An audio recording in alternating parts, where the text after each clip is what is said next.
Conversations seem to die. Nostalgic thoughts of a better place in time. But I can't take you there.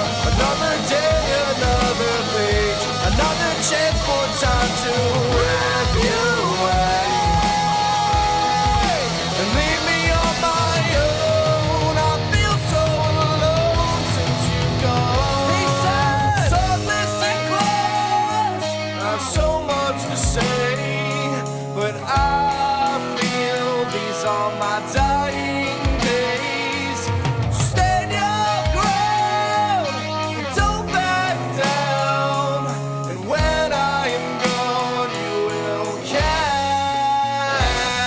on.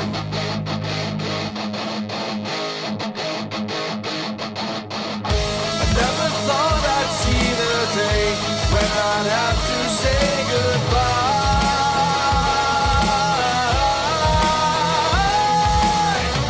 A dreaming heart cannot see, but there will always be a piece of you with me. But I feel so alone since you've gone. He said, so listen close. I have so much to say, but I feel these are my dying days. So stand your ground and don't back down, and when I am gone, you will carry on.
just let this life take me in.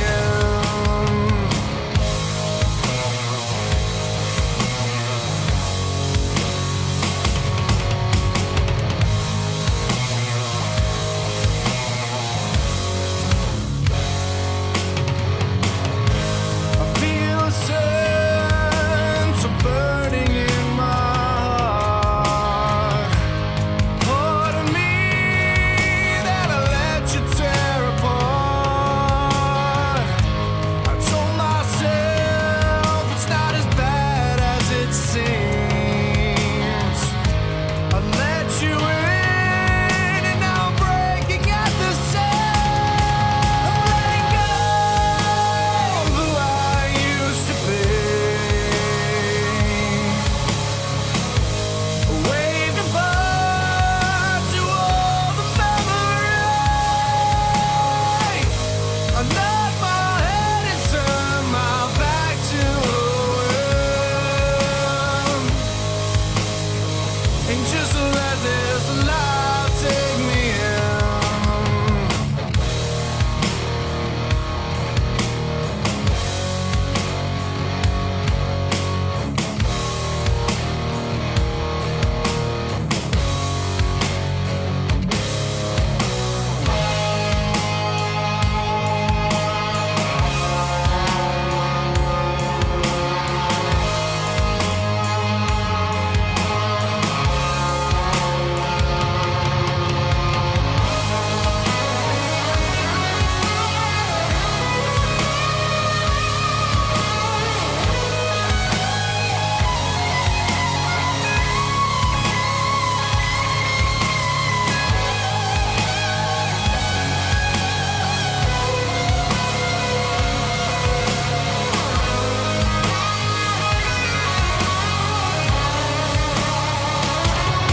I'm letting go of who I used to be.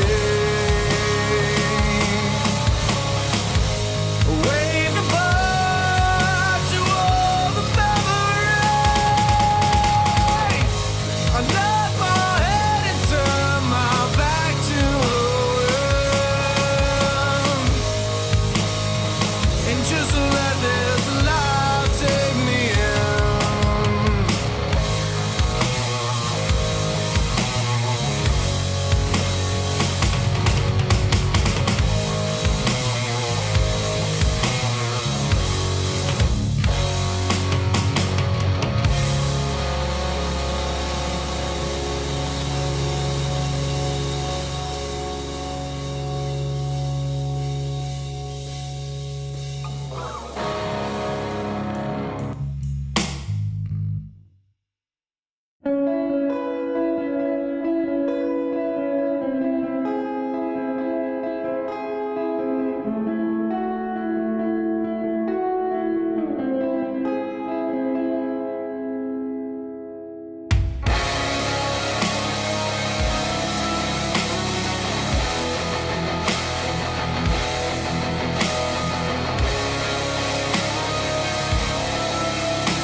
Turn the ship around and head for the shore. I long to see your face through every storm. My hands have grown tired from holding on.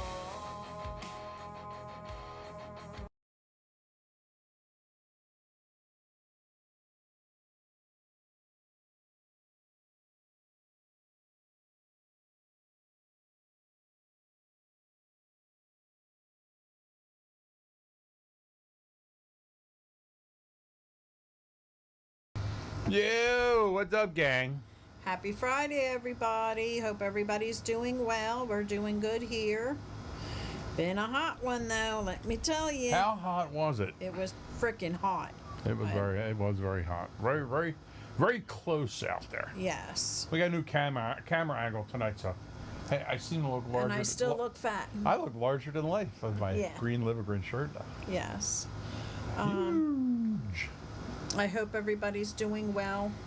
I hope everybody had a great week. Apparently everybody's doing well because I haven't gotten any phone calls. So everybody's doing amazing this week. So I'm glad to see that.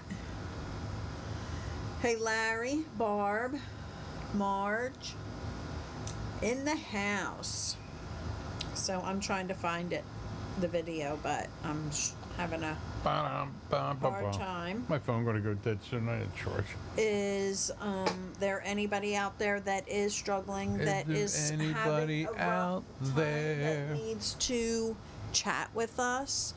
If you do not have the ability to chat with us, feel free to give us a call in at 267-737-8031, and we'll be happy to hear what you're saying, share our experience, share our strengths. John's in the house. Hey, John. It looks reversed, doesn't it? That way usually I'm on the other side. Yes, because it's a reversed camera. Oh, okay. So it's a mirror image. I always thought I'm on the other side. Yeah, no. No. But anyway, let me know if you are struggling. We're here. We're going to share anything that we have learned in our journey through this all, and also what we've learned. I've done a lot of different courses to gain my education and understanding of substance use disorder, addiction. So I have, some knowledge of, what they're struggling with, what they're feeling. Not that I'll ever know the feeling of it, but at least I have some sort of idea. I do know it's something that I can't help them with. I can only share my positive vibes for them to go forward. And, sorry, spider. It struck me. I can only share what I've learned through it all. So, it's going on 8 years in October. So, I've heard a lot. I've seen a lot. I learned today I'm in tobacco recovery. When I see these commercials, Me the too. guy goes, tobacco recovery. I'm in tobacco recovery as well. Sorry, I'm Tobacco just recovery. having an issue with the hair. So, it doesn't matter. I look fat anyway. So, It's the hair. it is. Makes It you- is the hair. That makes you look. And the camera. Camera makes you look big too. I think my hair makes me look fat. I'm too. really a size 3 in this. This is actually a medium. If there's anything that you guys want to talk about that that we went over last week, please feel free to also chime in with that as well, because it's pretty cool when we're looking at this, and you may be just hearing what we're saying and then don't really think a lot about it until after, and you're like, you know what, that really struck a chord with me, or yeah, I this is how I reacted to that. I mean, so always remember that even though we're not doing that chapter, we can always go over it again. So What chapter are we? we are on 10 tonight. We are on chapter 10. We are going to be going over enabling behaviors. I know some people out there do not like the word enabling, but Oh, it's sorry, that's Taboo. enabling is enabling is enabling. You know what? And if you don't like that word, it's probably because you're guilty as charged. You're enabling. You're an enabler now. Yeah.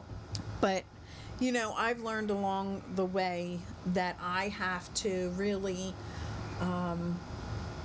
be careful of the things that I do for certain people, because you know, you think you're doing good, you think you're helping, and you're just keeping them in that illness, that constant, Cycle. You're Cycle allowing them to of- continue that cycle. yeah.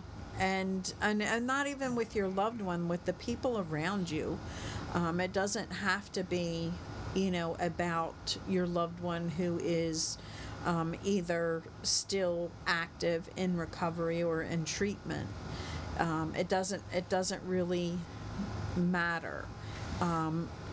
We can enable a lot of people in our lives by not allowing them to do what they are absolutely capable of doing. We kind of tend to forget that, you know, even our youngest can do a lot more than we give them credit for. And a lot of times it's just easier to do it ourselves so that we can get to where we need to be faster. So that's something that we really need to strive for with our youngest people around us, and people that suffer from codependence. We have to allow people around us to figure things out sometimes and help them grow. That's really what it comes down to. I see a lot of people, like I watch these people that are handing out food and clothes and everything, and it's a beautiful thing. Trust me, I have nothing against it. It is a beautiful thing. It can become a little bit on the enabling side. As it transgresses from like food and drink into sleeping bags and tents Yeah. and so forth. Right. And trust me, I'm not exaggerating. I've seen Right. that. And people just have no desire to leave that bad situation. Mm-hmm. Why should I? I mean, And you know, we have to be careful of these steps that we're taking, because it can keep them in that cycle of, you know, oh, wait a minute, this group will be here and they're going to be serving this, and, you know, tomorrow's going to be cold food, and, you know, and that's great. I love seeing it, but sometimes we can go a little overboard, and I see a lot of waste with that. But I also see a lot of the same faces all the time, and instead of them saying, hey, why don't you come jump in and, you know, help hand out this week, give them something to build themselves up. That, I think that's important. We tend to just keep giving, and then it's taking. And in the throes of substance use disorder, I understand that they are sick and they are not really in it to win it at this point. go get some shut-eye, Barb. We understand. Okay, to get up. We don't want you burning yourself on that urn tomorrow. You got to be at the top of your game when you do your barista thing on the weekend. Barb's Yes. gonna hit the rack early. Barb, you go. Well, thanks for and- checking in, sweetie. Yes. Love you, and we're always here for I gotta you. wait with this in. This new camera angle's got me all confused. You know. I'm But, all Teddy Wampus. But that's the one thing that we have to be careful of, that, you know, we're not doing for them what they can do for themselves. And That's they'll move on. We'll make it too easy for them. Well, they don't have to work, so we get everything for them. We buy everything for them. Right. They don't have to work. They can't handle that stress right now. You know. right, right. And like- And when they're grown and they're out there and they're like doing it on their own, we're like, wait a minute. I mean, I haven't seen the extreme cases. I mean, I don't want to get into it, but yeah, as far as taking their level down to get their drug of choice, so they're safer than going down there. You know, I mean, like actually helping them get high, so they don't have to feel that, you know, the pains of Withdrawal. withdrawal. I mean, Yeah. And you know, that's the first thing they're going to say. Well, I can't go to treatment right now. I have to go get high because they're and not. giving them money to go get high. Yeah. We'll just get a little. And that's the thing. You have to decide is if that's your choice, that's your choice. I know how manipulating they can be to get what they need. Nobody wants to see their loved one hurt, you know. No, but no. You got to really sit back and take a deep cleansing breath. And Right. And you is have this to really in their best interest? exactly, and you have to be prepared for if that's their last one and you were part of it. Can you live with that? Mm-hmm. That's the thing. Can you live with it? I'm the first to say you have to do what you can live with, and that's probably Pardon me. the most important thing. Eric is in the house. But that's a very important thing for our loved ones is,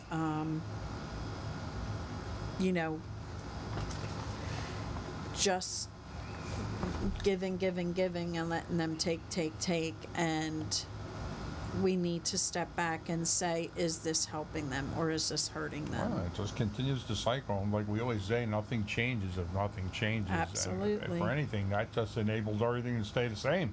Yes, and it does. It really does. And, a lot of us have that fear, well, if I don't do it, then they're going to do this, that, or the other thing. Well, Exactly. let them do this, that, or the other thing, because along with that comes consequences.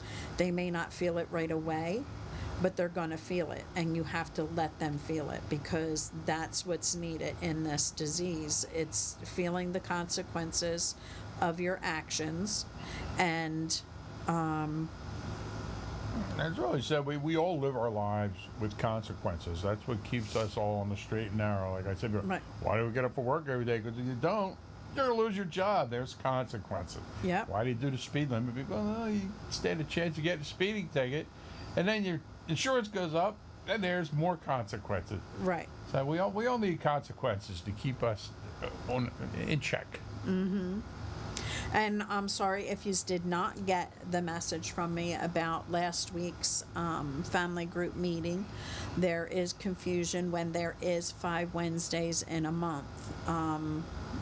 Try to remember that every first and third Wednesday is the family education group at Living Green, Ben Salem. I was there when they said, oh, well, it'll be 3 weeks in a row, but we have to remember that when there's 5 Wednesdays in a month, That's ridiculous. it's I that can't even keep first track. and third that is not ours.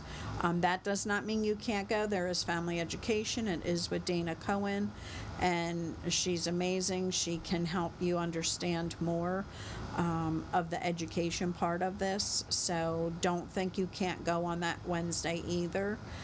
It's there. It's available. And sorry, Lara, I know you went and set up the whole room. And Did he really? yes. And That's terrible. I mean, I posted it, I sent it out to everybody that I thought I did, and I'm trying to keep it going, but We're not even getting a heads up to the last second. So Right. it's like we're let's move on. yes. So, anyway, sorry for anybody out there that went and it wasn't a family parent group, but I'm sure that you got some kind of help through it because she does a good job. So, so we'll get into enabling, and if anybody out there is struggling and needs to talk, please don't hesitate to pop it in there or give us a call on the line, the number you see on the screen, and we can answer or give suggestions. Yep, remember our hotline. It's up there, 267-737-8031. If you want to be live on the show. Yes, and if you don't want anybody to know who you are, you can always say that you are Joe Bag of Donuts. And talk with a funny voice, like talk, Yeah. like talk to a book or something. Yeah, but we're here and we're listening, and we can stop reading and going through the things that we'll be discussing tonight either way. So I'm going to start off with the enabling behaviors. Disable the enabling. Let's see if I can find this because I don't have my book. I have the... So...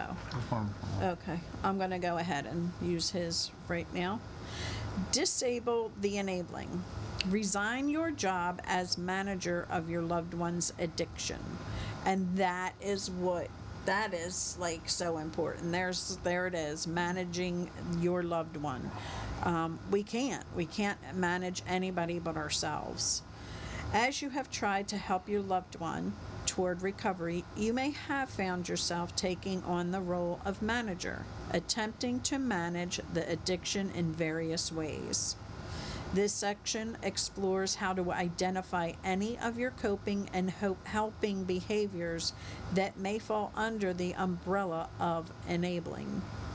These are often behaviors that were well intentioned when they began, but which may not be working well now.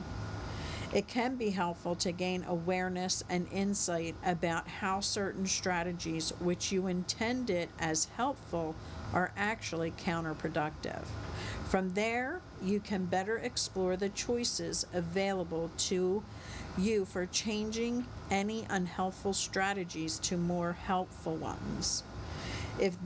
If what you are doing is not working, you may want to consider your options for resigning your job as manager of your loved one's addiction.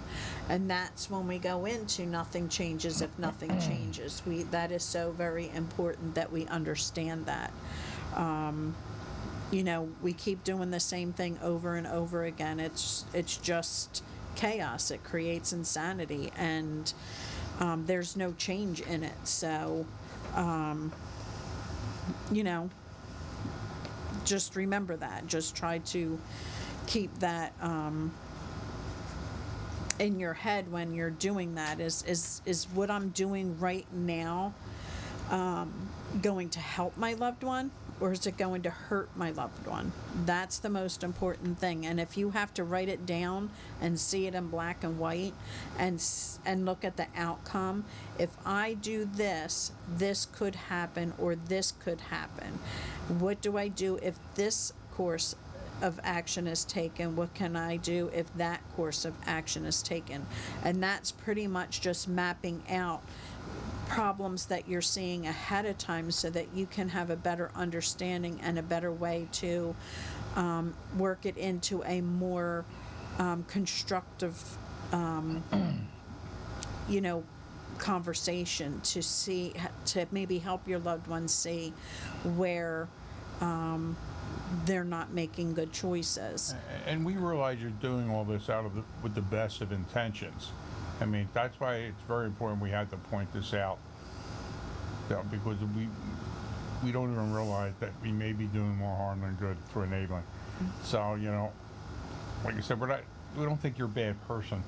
We're just trying to point this out there. As I said always, if we're not careful, we can actually love our loved ones to death, as Margie even pointed out in the comments there. Yeah. But that's, that's a phrase I like to use because it really stands out, and it really commands people's attention. Like, wow, I never thought of it like that. I mean, anywhere else in life it would be fine, but when it comes to your loved one or whatever, having a substance use disorder, we got to change the rules of the game. We really do, because it could be a totally harmless act anywhere else in life, but this can become a very dangerous and deadly situation if we don't address it. Right. And I'm not saying anything you're doing is wrong. It's not. It's what you think is working at that time. If it's not working, then we look into a different path. We look into a different way of changing that situation. So always, map it out. I say, play out the tape, whatever. So we'll go into enabling behaviors. No one wants to think that they are acting in ways that enable to or make it easier for their loved one to continue their addiction. But often, as the addiction progresses, our well-intentioned helping actions do evolve into enabling behaviors. Enabling. To prevent a person from experiencing natural consequences of their behavior by changing the consequences or by accepting responsibility for them. So, you know, if they're still in bed and they should be up getting ready for work, and it's now past time, and you're jumping to the phone, and he's not feeling good, she's still in bed, like really a fever and everything, and you know it's bullshit, it's you know a hangover, or they're you know too high to get up and get into work. That's enabling. They need to feel that consequence of you not picking up that phone and giving that excuse, and letting their boss show them that, you know, this is their responsibility. It's not our responsibility. Enabling, doing anything for the other person that they can do and should be doing for themselves. And that's another thing, should be doing. You know, making those changes and doing the things that should be getting done is important for our loved ones, for any of us. Very important.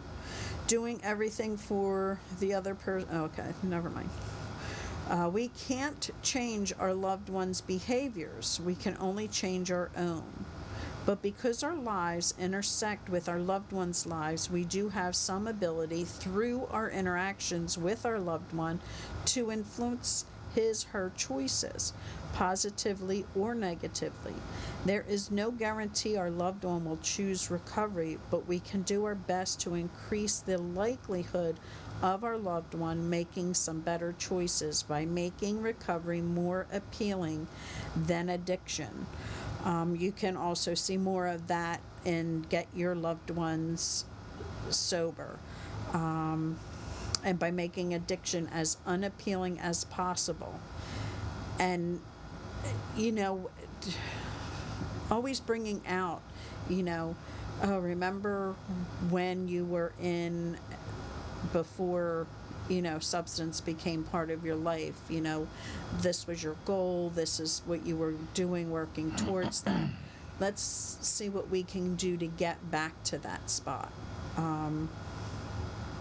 That can be a helpful, positive way of changing the conversation to something more positive.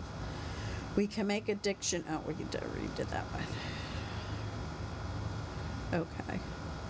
We can make addiction as unappealing as possible by examining our behaviors and changing them so that we are not reinforcing the addiction in any way. In other words, we want to disable the enabling. Disable the enabling. I see a t-shirt. Yeah. I feel a t-shirt and it works. Or a mug. Disable the enabling. If nothing changes, nothing changes. We heard that before. That is my favorite That's slogan. We have the power of choice. We can look at how we interact with our loved ones to see if we may be doing things that are keeping him/her from facing the real consequences of his addiction or hers. Why don't you say then- there? What are they? They make it so difficult. Just say there. And then it is up to us to choose to make changes in our behavior or to stay the course. What starts out as helping turns into relationship poison. It can be disconcerting to think that our behaviors may have contributed to the problem. But remember that most of us have not had any training in this sort of thing. Exactly. Many enabling behaviors are often normal behaviors that, for the most part, work just fine in healthy relationships. They just backfire in a relationship that involves someone with a chemical dependency. See that? Mm-hmm. Your original efforts to help were well-intentioned. You were doing the best you could with the information and life experience you had at the time. Once you have new information about addiction and enabling, you may wish to make different choices. You know, like I often said, I mean, we're always trained as a parent or as a loved one anyway, to do whatever it takes to keep our loved ones safe, healthy, not hungry, protect them from all harm. You know what I'm saying? That's what we're taught, you know, like for our children. I mean, run into a burning building if need be, God forbid, for our children. You know what I mean? And all these, these beliefs and these things that we've been following our whole lives, we have to reevaluate when it comes to someone with a chemical dependency. You know what I mean? Like we can't do everything for them because it has different consequences than a regular healthy relationship, like they said right here. But let me just reinforce, it doesn't make you a bad person if that's what you've done, because that's the normal way we would treat such circumstances, like the book said. So, you're not doing nothing wrong. You're just doing what you've been taught your whole life. Right. And that's just something that we have to, remember. But I think that is very powerful, that last paragraph. That is pretty powerful. And I'm going to make a copy of that for my meeting on Wednesday. If you want them to improve, if you really want to get help, if you really want to help your drinker, you must stop protecting them. And, we think that we're doing that out of love and care, but it keeps them right where they are. And we have to be careful of that. So here's an enabling questionnaire, and you guys can chime in the chat if you want. Enabling questionnaire. The questions below are examples of behaviors that often serve to prevent someone from experiencing the natural consequences and repercussions of their choices to continue with the addiction. So these are true or false questions. Have you paid bills that your loved one was supposed to have paid? Well, I don't want them to get bad credit. Right. Or, or we or have to have something, we have to get that repossessed. lawyer because, I we don't don't. want them to have a record. That's a big one. Do you avoid talking about your loved one's drinking or drugging out of the fear of the response? A lot of people get that. Sure.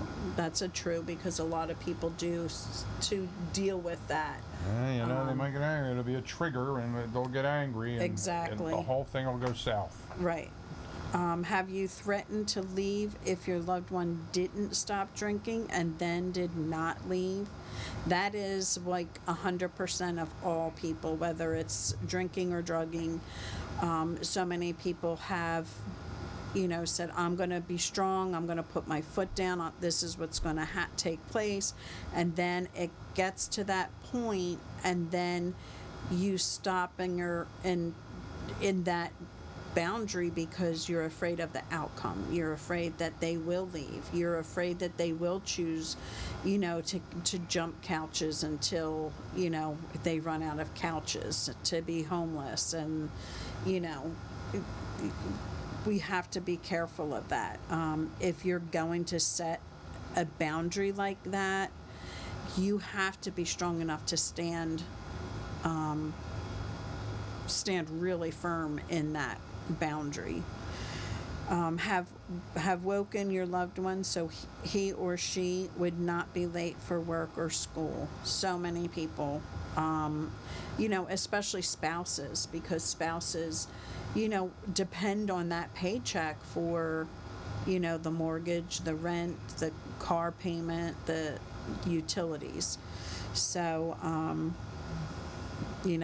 if this is something that's happening in your relationship, the best thing for you to do is to start putting some money aside, so when they're ready for,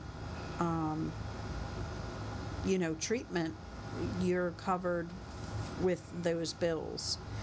Have you explained multiple times to your loved one that he or she must stop drinking and using? Yeah, probably.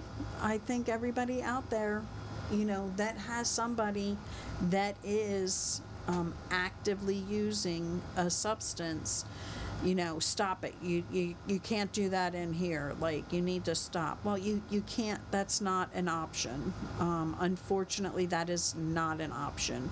Just stopping is not the answer. It's treatment that's the answer. Have you bailed your loved one out of jail or paid his or her legal fees? So many people have done that, and again, you have to do what you can live with. Sure, yeah, you don't want to see your loved one hurt. You know what I mean? Hurt. I mean, it's a very hard decision, and it's one. It takes a lot of. You can brave. You got to be brave. I mean. Right. And for the better good. I mean, it's right. And here's the possibility: in a lot of states, they do have drug courts that can expunge any record of drug crimes. So, however, if there's guns, bodily harm, or weapons of any kind, it gets difficult.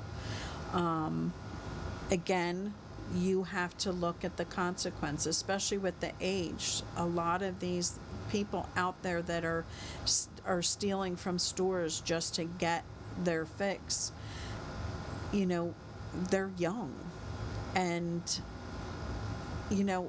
they can outgrow that particular charge. So, and especially now, it's more alluring than ever with the lackadaisical approach to shoplifting and such. yes. So it's easy for people to make that decision. Well, everybody's doing it, and if it's not a lot of money, they can't charge me. I mean, well, that's only if you're like Philadelphia, you're in the suburbs. They're going to hang you. They're going to get you. I mean, we have so many people come into this township, and they try shoplifting, and we're in the suburbs of Philadelphia here. We're in Bensalem. And Bensalem's tough on crime, tough on shoplifting. And they're like, well, what do you mean? But that's very alluring to our loved ones right now. They're trying to find ways to get money, because panhandling is getting harder and harder. I mean, everybody pretty much panhandle that. You know what I mean? It's not like it was. And it's just a way to make money, and that's the easy way. Just shoplifting, thinking, oh no, nobody's even going to call me on it. Or run out the store with a whole basket full of this or that. Have you ever helped your loved one look for items they lost while drinking or using? I'm sure many people have. I'm sure your loved one was right there looking with you, especially if it's something of yours that is lost and they know that they took it and hawked it so they could get their drug. They are very big with, helping you complete your insanity and keep you in the chaos. Have you ever avoided making plans to spend time with family or friends because you were concerned your loved one's behavior would be unpleasant due to drugs and drinking? Yes.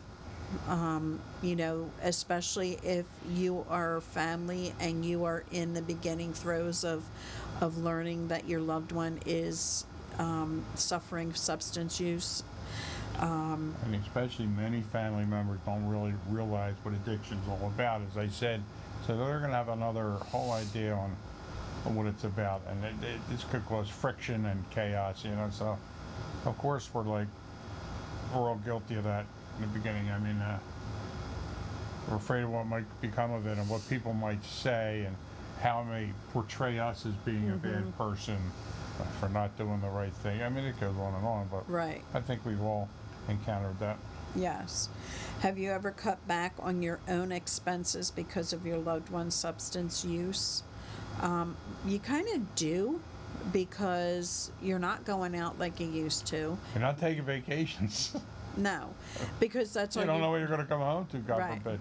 You sit and worry all the time, and it's a life-changing experience, not just for our loved one that is struggling, or especially in early recovery. It's a family disease. This affects everyone in the family. So yeah, you can cut back on your expenses because You're not doing what you used to do. This next one is kind of weird. Yeah. Do you believe your loved one lies over and over? And this, your loved one's lies. I mean, I don't think Yeah. we believe them, but and we kind of ignore them, or I don't know the word. and what happens is, you're saying, I know you're using, and they're looking at you like, you're nuts, you're crazy. I'm not doing that. Or And they're then, insulted. yeah, That, oh, you would believe I'm still the doing that. trust. You don't trust me. And and they always say, someone that has suffered substance use addiction, everything that comes out of their mouth is a lie. And maybe when they're in their throes of addiction, it's your gut that tells you what's going on. So,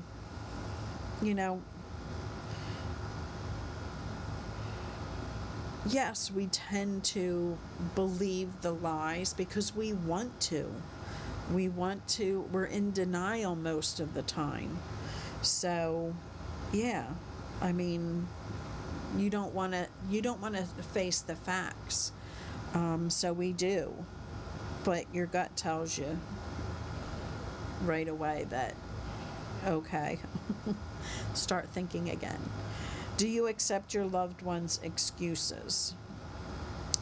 You don't have to. You really don't, but you have. You have accepted the excuses because that's all you have. You're hoping for the best. You're hoping that what they're doing or saying is true. I think both of them go hand in hand, those two things. I mean, I don't think we believe them or accept them, but we just go along with it to avoid confrontation all Yes. too often. I mean, Yep. and they may perceive that as you believing them or Yep. accepting that, because we're just trying to keep the peace, and we don't want people lashing out, and we become a prisoner in our own homes sometimes. 'Cause, Right. you can't say nothing, you can't do nothing, for fear of of reprisals, of anger taking over. Do you allow yourself to be physically or emotionally abused by your loved one? Yes, most people do. Yeah, we see a lot of that, an awful lot of that. Yes, and when it becomes physical, that's when things start to take a change. And the emotional, the bereavement and everything, and you start doubting your own sanity. I mean, Right. and that's their mission. They try to wear you down, and to make you start thinking, well, maybe it's me. Right. All too common. Right, and it's when it gets physical that people start to see they will allow the emotional abuse to continue. It's that physical abuse that they start to have to take a step back. Do you make addictive behavior seem normal to your children? We haven't had to face that.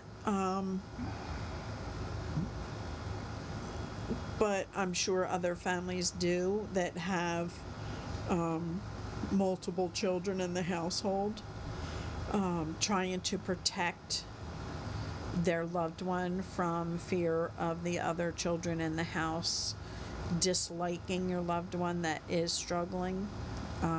That is something that I have heard and I have seen, but the thing with that is, and no matter how young they are, they see what's going on. They know that something's not right and not normal.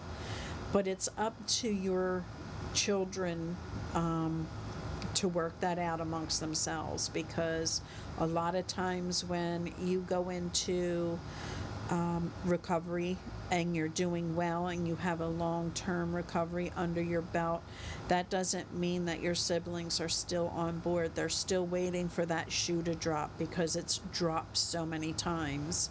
And a lot of children also look at the hurt and the pain that your parents went through that causes you know, that. I think a lot of families try to normalize it to the other children for fear of causing any animosity towards an individual. Which, let me tell you, the child with the substance use disorder tends to get more attention than the rest of the children in the family Yeah. because they need it, and whether they admit it or not, the other children will start to get jealous of that, for lack of a better term, because they're going to see, you know, this child's getting all the attention, and we're left behind. We're the ones getting the good grades. We're the ones on the straight and narrow. We're the ones doing everything right, and we're not getting any of the attention like the one Right. who's making all the bad mistakes. Right. It's just not fair. Do you let your loved one change the subject when you bring up their substance abuse problems? Yeah, we're probably guilty of that too, because, you know, oh my gosh, they're gonna, you know, they're gonna go out and use now. Like we live in fear every time. We walk on eggshells in fear that, you know, they're home, they're safe, they're comfortable, they're fed, they're showered. You know, I don't want to, you know, overstep my bounds and say something that's going to make them leave and go use again. So, yes, I think that is absolutely true. Do you nag, plead, threaten your loved one in an effort to inspire change? Everybody does. Especially in the beginning. In the beginning throes, everybody does. You don't know what to do. I mean, if Right, you don't you're have any lost. education on it, I mean, these are your natural impulses. I mean,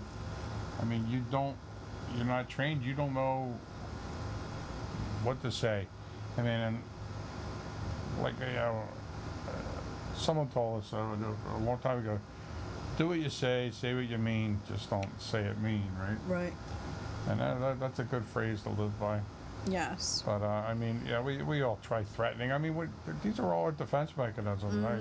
I mean, we do the same thing when our kids are doing well Threaten, that nag, aren't. You please, will you stop doing this? Yeah, I Yeah. mean, But will. we're also guilty of that with their schooling. Like, even if they aren't using or drugging, you know, you just need to do better. You need to sit down. You need to listen to the teacher so that you do better on your tests. Like,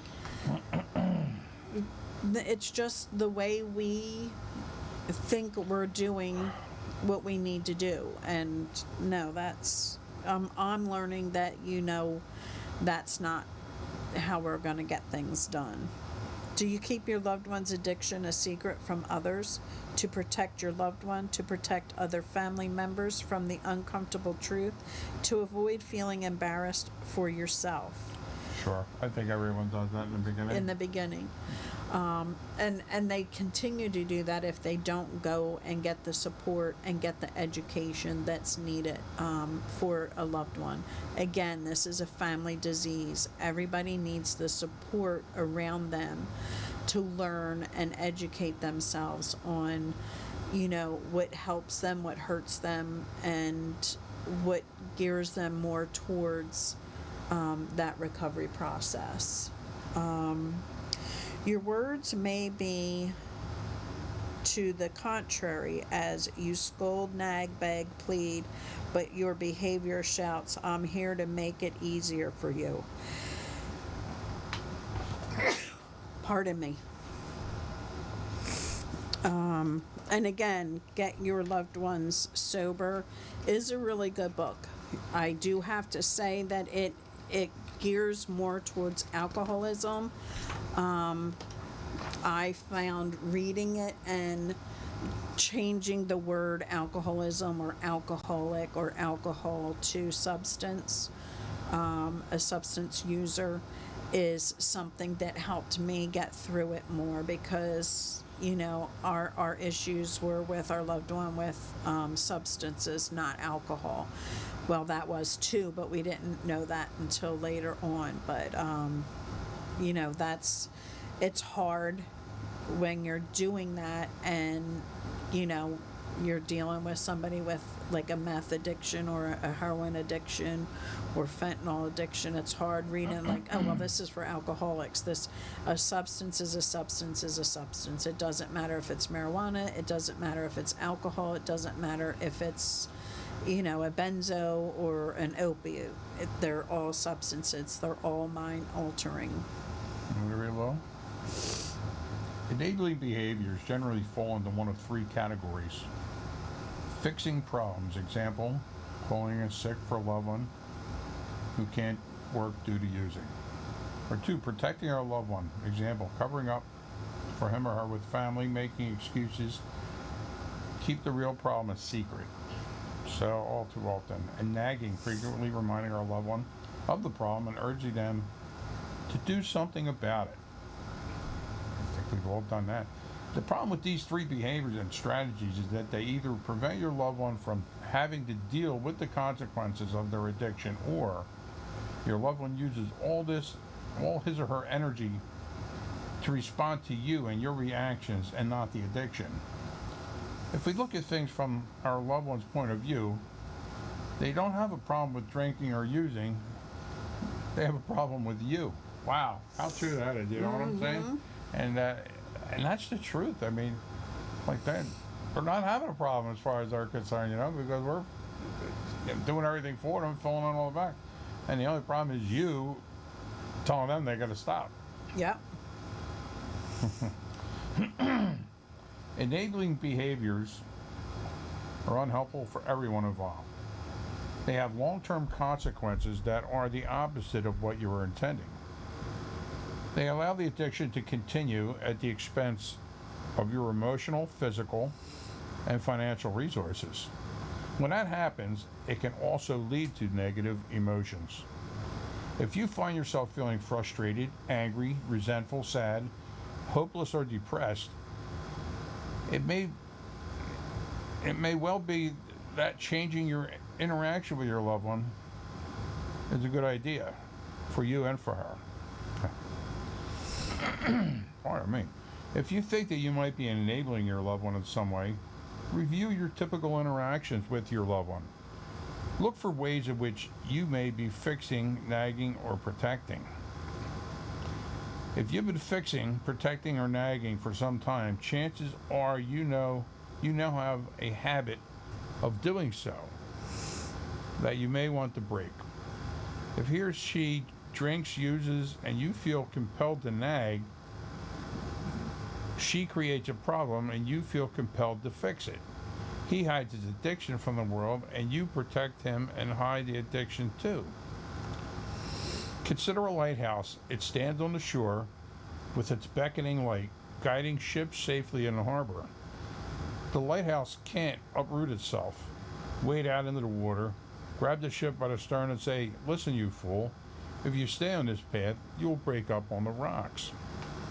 No, the ship has some responsibility for its own destiny. It could choose to be guided by the light in the lighthouse, or it could go its own way. The lighthouse is not responsible for the ship's decisions. All it can do is best be a lighthouse.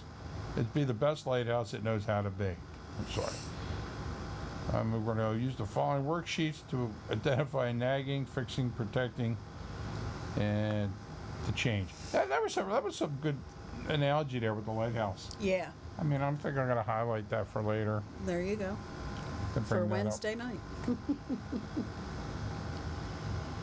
So this is a homework page. And Oh, nobody let's said see it what would be else. homework. Change plan worksheet. Okay, I'm just gonna read it and you guys can comment, call in, whatever, or just stay silent. Homework. Disabling the enabling. How can you overcome your impulses to fix, nag, and protect? Start by making a list of specific things that you do that you suspect may be enabling. Now that you are aware of some behaviors that you might want to change. So here we go. Ask yourself, why am I doing these things? What am I telling myself about this situation that has been making it okay for me to do these things? Example, some things that you may be telling yourself. My loved one needs my help, and I must help them. I can't be happy until my loved one changes. It hurts me to see this. I'm the only one my loved one trusts to help him fight this addiction. So these are the things, this is what I try to say and try to make people understand.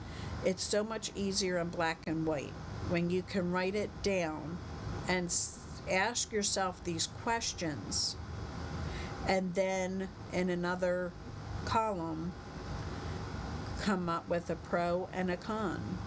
You know, if I do this, what could possibly happen? What could possibly hurt? So,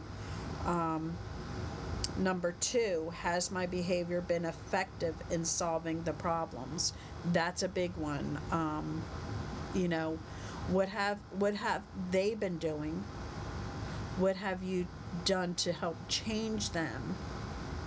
What can you do differently to maybe help in the direction of recovery?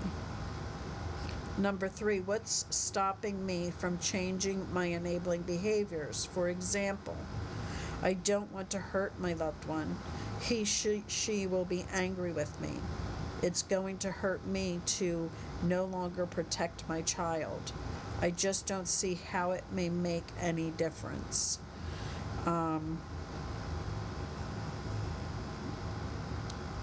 These are things that, again, put it in the column. You know, I don't want to hurt my loved one. Well, what's causing you to hurt them? What do you feel you are doing to hurt them? What do you think you can do to help them? So, these are the challenges. Challenge your reasons for continuing your enabling behaviors. Will disabling the enabling truly hurt my loved one? Yes, she may get angry, but what is that in comparison to long-term harm of addiction that I am working to avoid? What will hurt me more, disabling the enabling or knowing that I didn't do anything to stop it? What can I expect to happen if I don't change? Will things get better? You know what? Things may get a little worse before they start to get better. When we stop doing for our loved ones what they can do for themselves, they can find that very empowering, and seeing hope that they can follow through with maybe living a lifestyle of living without an addiction.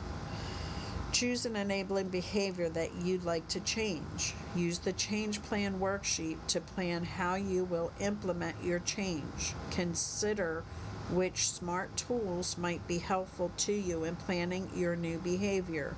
Example, positive communication, assertive communication, and healthy boundaries.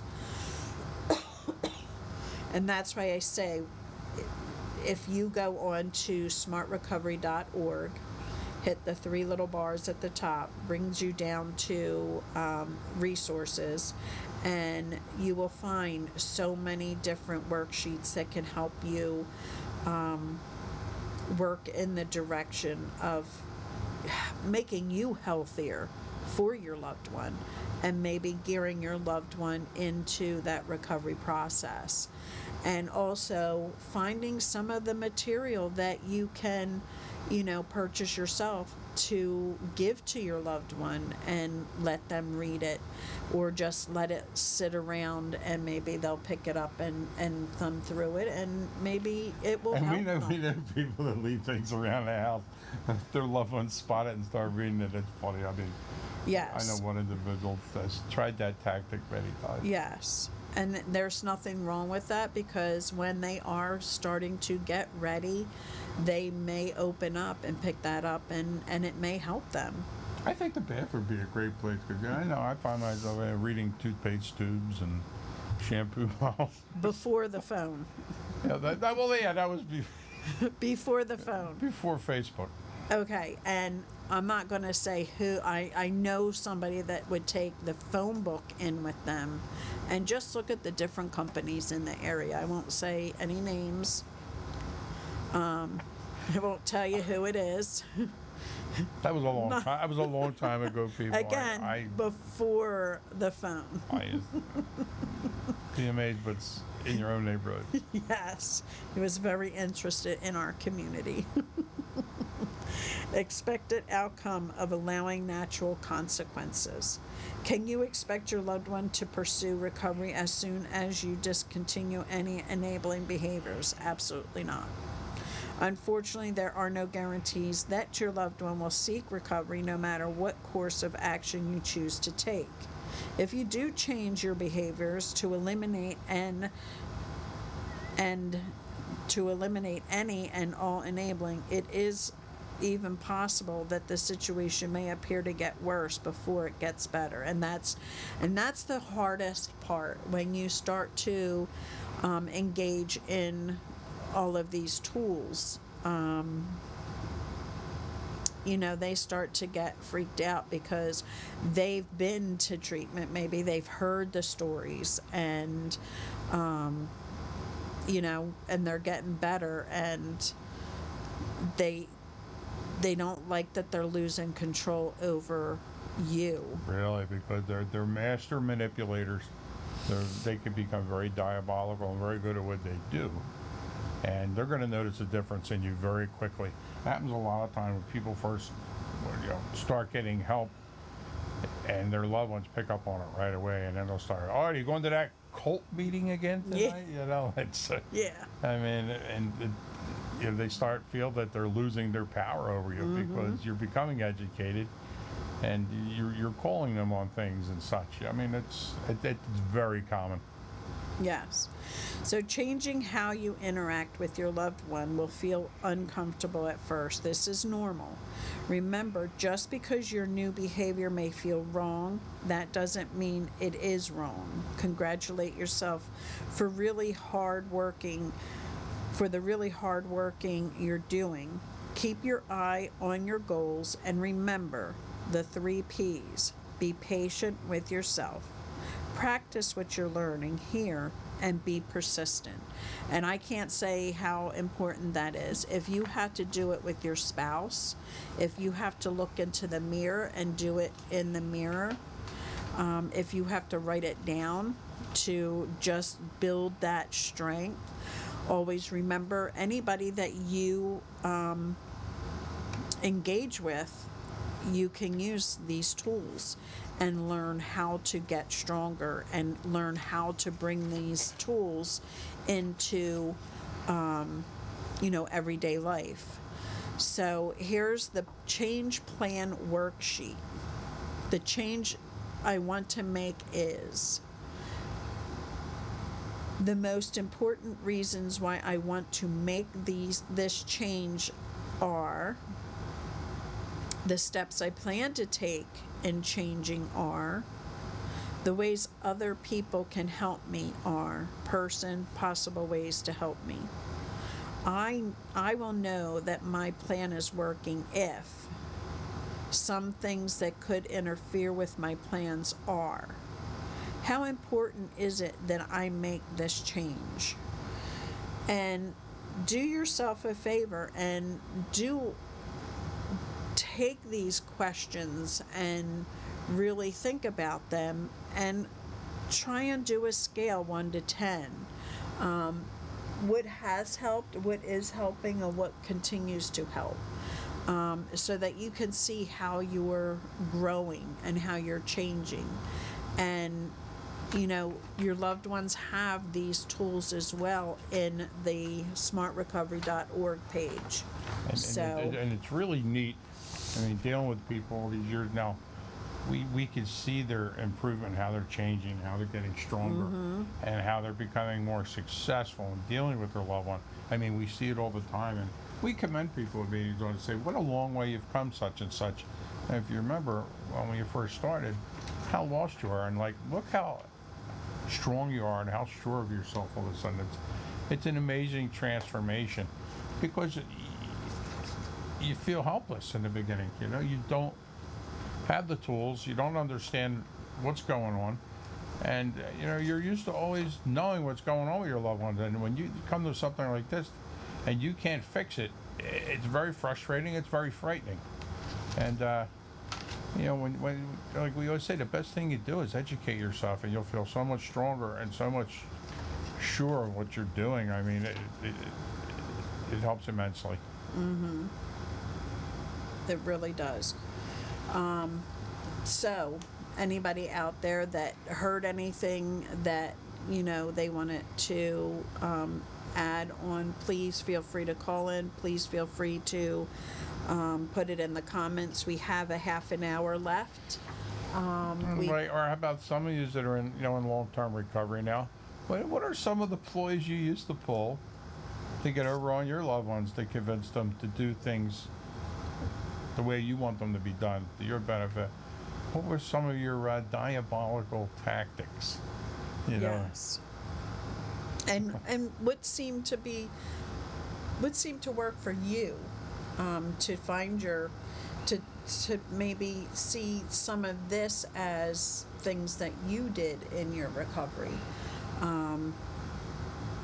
You know, this is all, I'm not sure exactly how long Smart Recovery's been going, but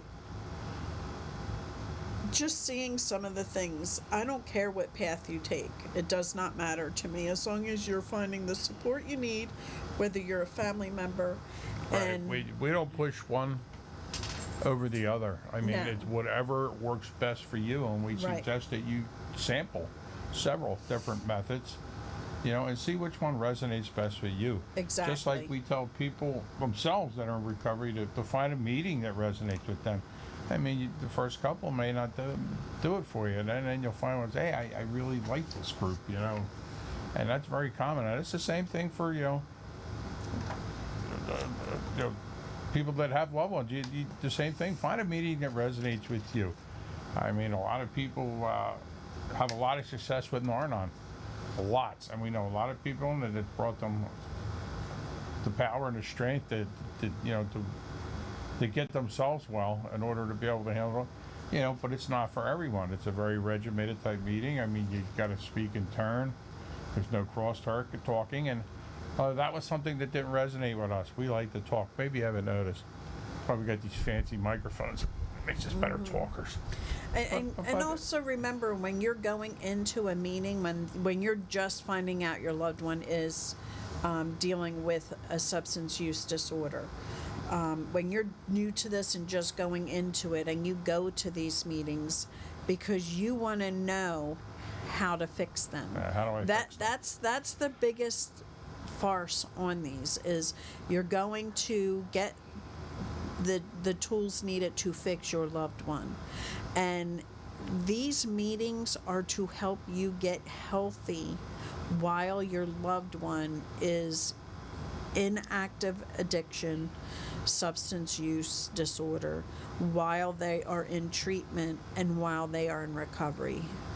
We help you get to that point. To that point, and what to expect and stuff like that. I mean, that's like I said, we don't tell you what to do. We just tell you we know it worked for us and other people. And like they say, you take what you think you can use, and what you can't, you leave behind. I mean, nobody's going to tell you how to fix your loved one, because there's no two fixed the same. Exactly. Well, we just like to point out things that other people have encountered along the way, and that you may seem similar to your situation. And let me tell you, it gets to the point you feel like all our loved ones read from some secret manual somewhere, but they got the same comebacks, the same sayings, the same ways around things. Like, oh yeah, they said that too. It's like, it's very interesting. Right. And they network a lot too, and that's part of it. I mean, they all network with each other, especially when they're, you know, in rehab, and with the rumors and this and that, always back. So a lot of times, a lot of these things do sound very similar. I mean, I would make jokes, you know, like I remember when our lover was in there. There's no food in here. There's not enough food for you people. I mean, oh, I got There's hungry. I got me eating salad. There's bed bugs. And there's well, our loved one was bees. bees. Usually it's bed bugs. Our loved one was a little more creative. So there's bees. There's people getting stung all over the place, and it's like we're like, oh my God, it's all right. They got bees flying wild all through this rehabilitation. Yeah. But, you know, and there's too much drugs in there. Everybody's selling drugs. They're selling drugs. This ain't a good place for me. I got to get out of here. They're selling drugs everywhere. You know, there's alcohol in there. Like, oh my goodness, the stories are too funny. And that's when you say, I'm really sorry to hear that. Here's a list of other locations that you can look into to see if, you know, it's possible you can transfer there. Yeah, see, Now, that's so important. And recovery houses, the same thing. Oh, you'll hear the same stories. Yep. You know, if it's not working out for you, listen, here's a list of things. You can go on RHA and find out, you know, a list of places. Put it back on them, because when we pick it out for them, Yep. it's your fault. And that's a great thing. Put it back on them, and Yep. let them make that decision. Let them do that legwork and all. Yeah, it's your fault. You picked this place. This is, you know, I'm doing this because you, blah, blah, blah. You know, so always give the suggestion and let them decide. Let them decipher what is their best form of treatment, their best. And, you know, I'm getting a lot of things out there with, you know, how do I find a sponsor for my loved one? You don't. They do. That's their responsibility. That's their responsibility. And even if they are doing a MAT program, a medically assisted treatment program, which would be methadone, Suboxone, Vivitrol, Naltrexone, Sublocade. These are all great tools as well if the 12-step is not resonating with you. Very important for them to decide what path they need to take. And if they say, listen, I want to look into methadone, or I want to look into Suboxone, that's something that you need to research yourself to see, you know, the drawbacks and the positivity on that. That's you to educate yourself to see, you know, how it's helped other people. and just to get an overall knowledge of what's going on and what Right. it does. I mean, that's very helpful. Right.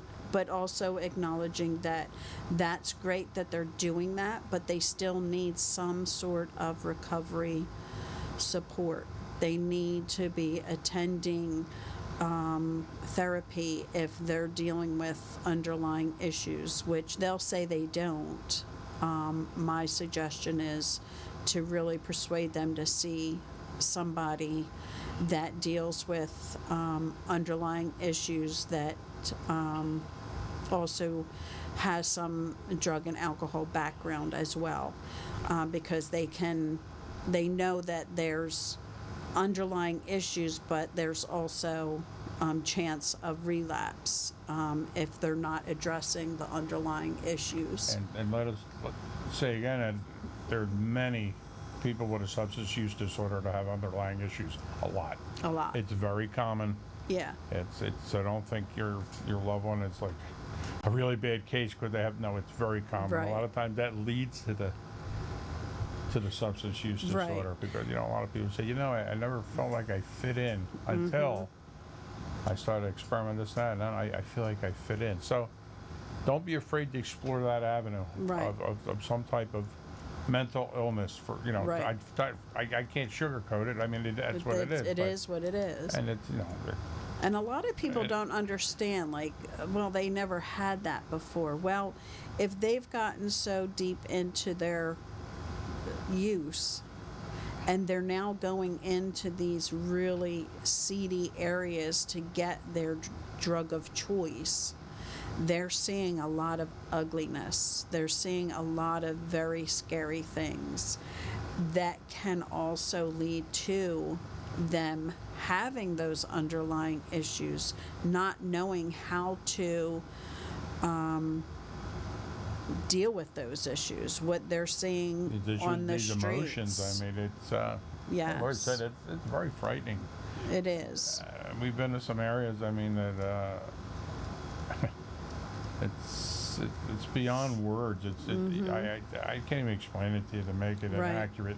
I mean, As bad as you think it is down in some of these It's areas, so it's, much worse. it's 10 times worse.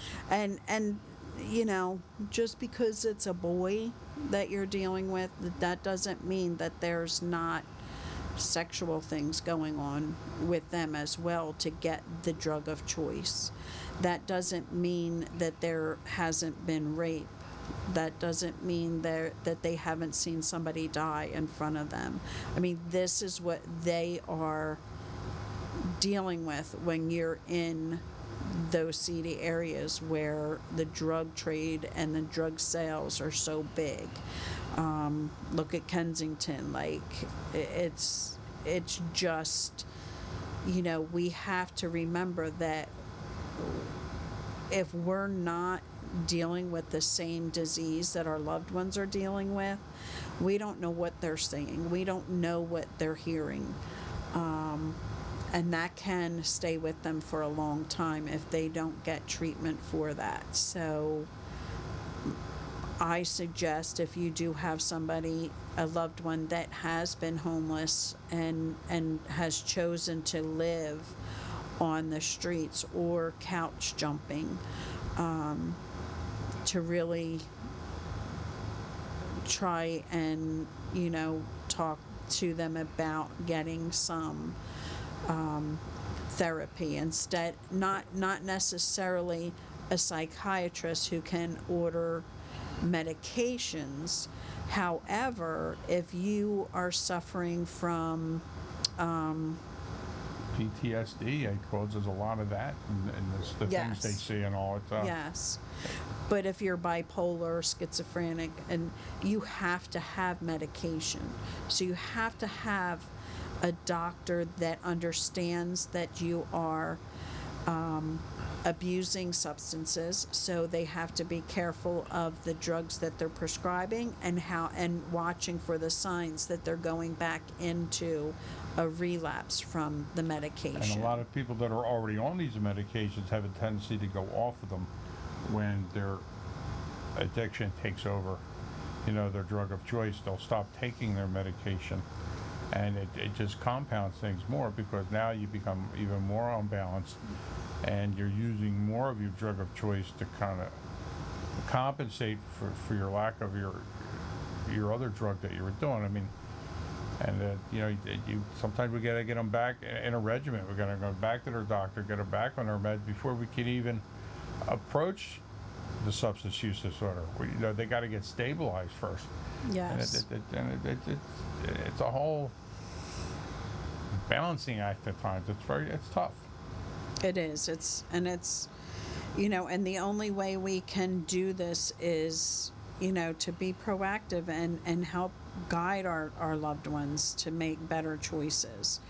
And hopefully, you know, they'll get better. They'll see change and they'll want that change. Just a word of a few things coming up. Sunday is the the recovery walk. Down in, it's not in Penn's Landing this year, it is at the Navy Yard. It is from, I think, 8 o'clock, and I think it's till 12 or 2, somewhere around there. There will be speakers, there will be tables set up. It's going to be a little different than we have in the past at Penn's Landing, but we're going to do what we need to do to show as many people that recovery is working. There are people that are living a life in recovery and doing a beautiful job at it, and just celebrating them. So that is at the Navy Yard. It is through ProAct, who is sponsoring this. They just did the overdose awareness, and now we're into the recovery month. Livingren has coming up Back to Livingren Day, Sunday, October 8th. That is from 11 a.m. to 3 p.m. They will also have a trunk or treat from 12 p.m. to 2 p.m. So if you want to bring the kids out, there will be things, face painting and things for the kids. The trunk or treat will be for the kids as well. There'll be DJs, there'll be tables, resources DJs, out how many there. are going to be there? We got DJ. competition? There will be a DJ. That would be me. There are just there will be tables there to help with resources for the community. There is a 12-step meeting from 2 p.m. for those that wish to attend.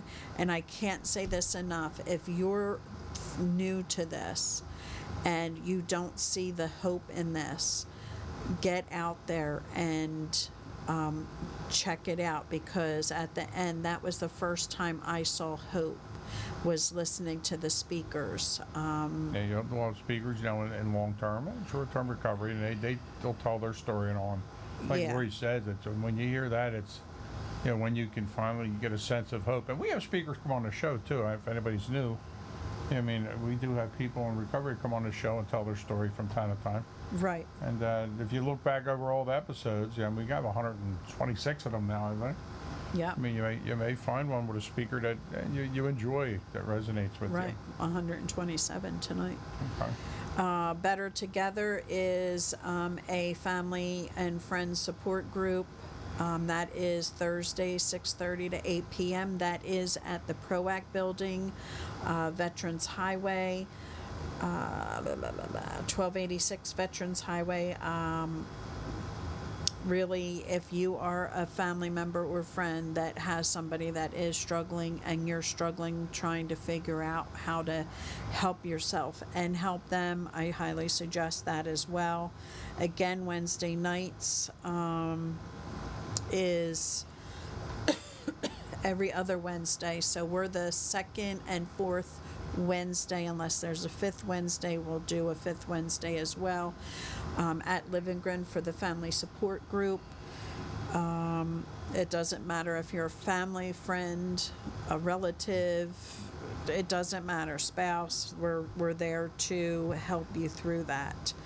On the opposite Wednesdays, it's the family education. Come out and join that as well. And just keep your eyes and ears. If you hear of something that's coming up in your area, because we do cover a lot of areas on the show, please feel free to share with us so that we can share it to you guys, because there's nothing greater than getting out there and getting the education and the resources to get you through.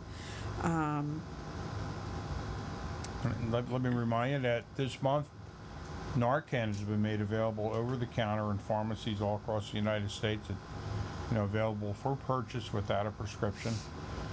There's also a lot of Narcan you could get at free events. It's a little pricey still, which we feel it's going to come down more. But but it is available. I think Walgreens is going to be one of the first ones to have it on the shelves. But that's just it's great. But I think the price will come down, like EpiPens and insulin. I mean, but we're going to give it a little time. It's baby steps here. Yeah. And check with your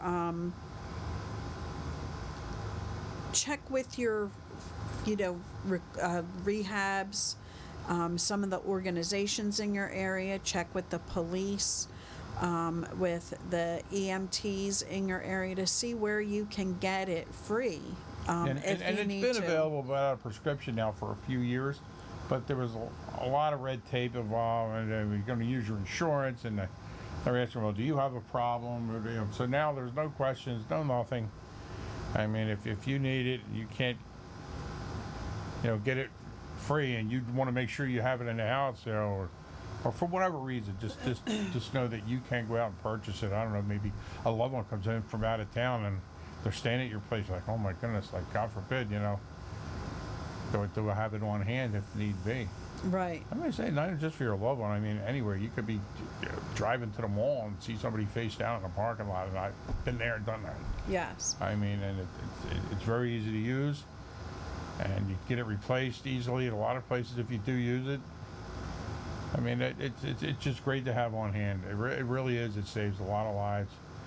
It gives them a chance to To live. live And to try and again. to find recovery. You can't find recovery if you're not alive. So Yeah. the Southern Bucks Recovery Community Center, that is the PROAC building. Go on their website, go on their webpage. They have lists of where they go every Friday and hand out free Narcan. There's training, and then you get a kit, and the kit does have 2 doses of Narcan. It has a mouth shield, it has gloves, and it has, A zipper pouch keeps everything together. yeah, it keeps everything together. Do not leave it in your car, because that can, It could degrade the Narcan in Right. extreme heat. I mean, it's still usable, but And the cold, it yeah. It degrades its effectiveness. But yeah, we said try not to leave in your car. I mean, women, you could leave the 2 little doses right in your handbag. I mean, they don't take up a lot of room, so it'd be nope. I take them right out of the package and put them in my purse. We should Just show people every week. yeah, but go check out, if you are in the Lower Bucks area of Pennsylvania, the Southern Bucks Recovery Community Center. They do great things for those that are in early recovery. When you're coming out of treatment, it is you're done with IOP, or while you're in IOP, it's a great resource to go and get help with. Yeah, you'd be surprised how many resources are around you you're just Yeah. not aware of. Yes. I mean, and you go to any one of these places, they can tell you other resources right, at your disposal nearby that you never even knew. right. And there's a lot of help out there, people, for everyone, for the person suffering from a substance use disorder, and for the families. Yes. You know, there's a lot of help out there now where it wasn't so much when me and Lori first started getting involved with the family end. I mean, we dealt more with the substance user themselves, you know, in their addiction of where they're at on the street. Yeah. And we know there's a lot of help for them. They just have to want to take the help, which it's really hard to do sometimes. Right. And that's what we try to do, and tell them when you're ready, this is where you want to do, where you want to go. Right. But the families were left behind. And as I told the story before, the families were left without knowing what to do.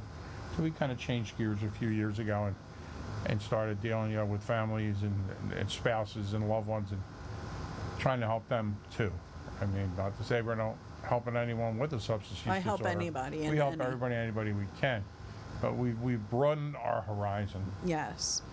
And I just can't say enough how grateful I am that we found out when we did, because, you know, it was pre-COVID, and, you know, the anonymity was lifting because there were too many people dying by keeping quiet. So events started happening, walks started happening, alumni started getting together and creating events and getting resources out there, and the communities were coming together and having town hall meetings, and that's why I got so blessed that it happened when it happened, because I had those things available to me, and I was able to go to these events and talk to the people at the tables to figure out, you know, how can I help the next person. And giving back is such a big thing in recovery. When you have somebody that is really into the program and working a really good program, giving back is the most amazing thing. I just want to put out there, I think it's November 18th, but it's on my page. We're getting the flyers up. The tickets will be coming as well, but we will be having our 3rd annual Harvest Moon Dance that started 3 years ago, and it's at Georgine's still. We're still at Georgine's. There'll be a DJ, Oh, that would be me again. food. That's our 3rd annual one there, but we Yes. have 3 a year.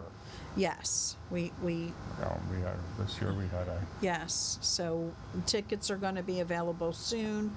I believe they'll be ready for the Back to Living Green Day. So if you need them and you go out to the Back to Living Green Day, just let me know and I'll make sure that we get you tickets. And we will have them, I think, at the next meeting. So feel free to check that out. It's a great time. We have a blast. So come out and enjoy that with us. It was really like at the last one. It's really neat. A good friend of ours, John, he started to make everybody raise their hand on how many years they've been, in sobriety. He started out with like 40 years, right? Yeah. And all the way down to like a week, a day. I mean, everybody in the room you could see 20 years, 15 years. It was really neat, and everybody got the chance to look around the room and say, "Wow, Yeah. recovery works if you work it, Yeah. man." Twinkle Toes Larry, he's in. He's ready. He's polishing up his dancing shoes now, I'm sure. We have 4 minutes left, guys. So, again, if you are looking for that information that I shared tonight, go on to Living Hopeful on Facebook. If you are wanting to stay anonymous, go to Living Hopeful Lower Bucks County, and you can find all of the information there. I post it as I find it, and I put it on there. Also, if you are struggling and you need help, please give me a call at 267-737-8031. After the show, I'm still available to talk.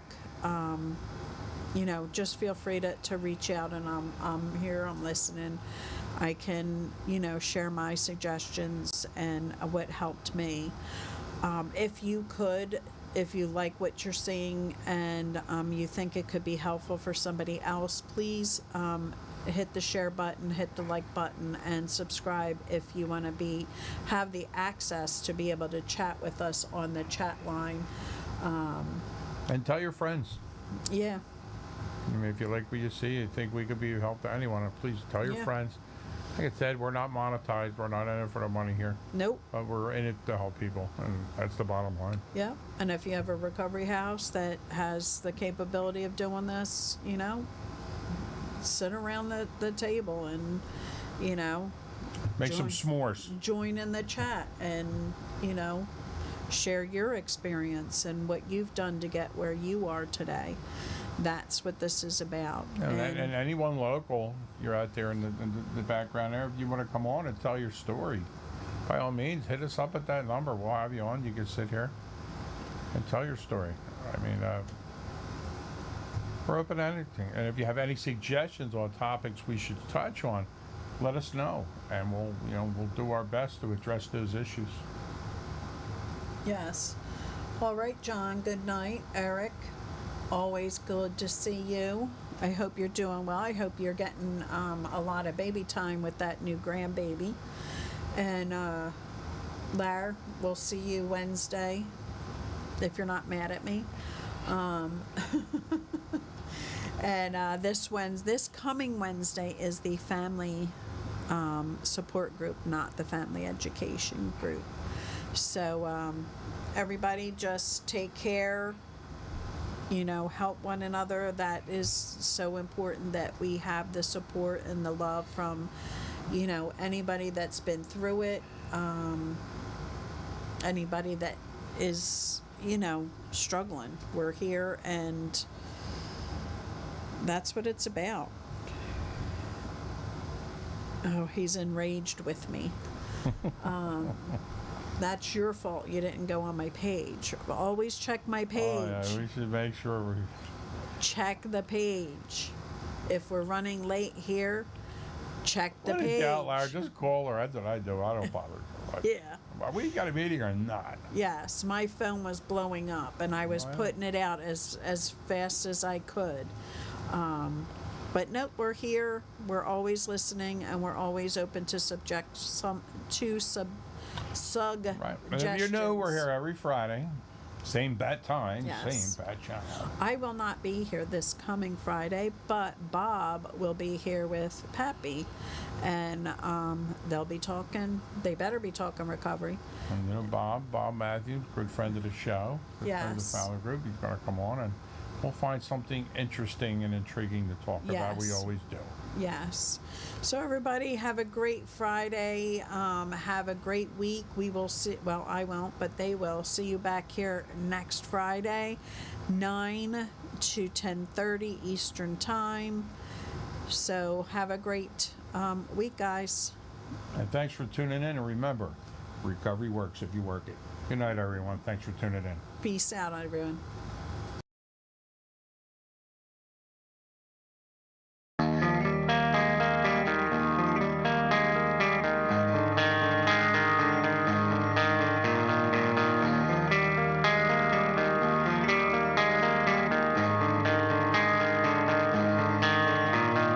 Hospital halls and Christmas songs. I know that winter is coming. Sit by the edge of your bed and talk about